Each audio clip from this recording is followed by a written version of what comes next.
Facciamolo diventare un'avventura! Non sarà un'avventura!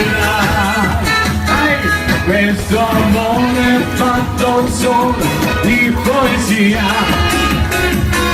Tu sei mia, tu sei mia, fino a quando gli occhi miei avranno luce per guardare gli occhi